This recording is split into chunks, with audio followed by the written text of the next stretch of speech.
10 மாதம் கம்ப்ளீட்டான குழந்தைங்களுக்கு அதிக நோய் எதிர்ப்பு சக்தி தரக்கூடிய ஒரு கஞ்சி தாங்க பார்க்க போகிறோம். அதுக்கு 1/4 கப் அளவுக்கு பீட்ரூட் எடுத்து ஒரு மிக்சர் ஜாரில் போட்டுக்கோங்க. 2 டேட்ஸ் எடுத்து விதைகளை நீக்கிட்டு அதையும் மிக்சர் ஜாருக்குள்ளே போட்டுக்கோங்க. கூடவே கொஞ்சமாக தண்ணி சேர்த்து நல்லா ஃபைனாக அரைச்சி எடுத்துக்கோங்க. இது அப்படியே ஓரத்தில் இருக்கட்டுங்க. அடுத்ததாக ஒரு பேனில் கொஞ்சமாக நெய் சேர்த்துக்கோங்க. நெய் சூடானதுக்கப்புறம் 2 டேபிள் ஸ்பூன் அளவுக்கு ரவை சேர்த்துக்கோங்க. சேர்த்துட்டு 1 நிமிஷம் அளவுக்கு லோ ஃப்ளேமில் வச்சு நல்லா வறுத்துக்கோங்க. அடுத்ததாக நம்ம அரைச்சி வச்ச பேஸ்ட்டை சேர்த்துக்கலாங்க. இப்போ அடுப்பு லோ ஃப்ளேம்லேயே இருக்கட்டுங்க. கூடையே கொஞ்சமாக தண்ணி சேர்த்துக்கோங்க. சேர்த்துட்டு கட்டி எதுவும் இல்லாத அளவுக்கு ஃபஸ்ட் நல்லா மிக்ஸ் பண்ணிக்கோங்க.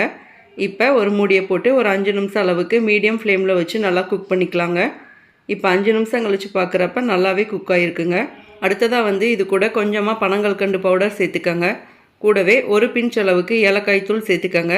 சேர்த்துட்டு நல்லா மிக்ஸ் பண்ணி விட்டுக்கோங்க. இப்போ ஒரு கொதி வந்ததுக்கப்புறம் அடுப்பை ஆஃப் பண்ணிடலாங்க. அவ்வளோதாங்க. இந்த கஞ்சி கொஞ்சம் சூடானதுக்கப்புறம் மார்னிங் பிரேக்ஃபாஸ்ட்டுக்கு குழந்தைக்கு கொடுக்கலாங்க. இதே மாதிரி நிறைய ஹெல்த்தியான பேபி ஃபுட் ரெசிபீஸ்க்கு நம்ம சேனலை சப்ஸ்கிரைப் பண்ணிக்கோங்க. தேங்க்யூ.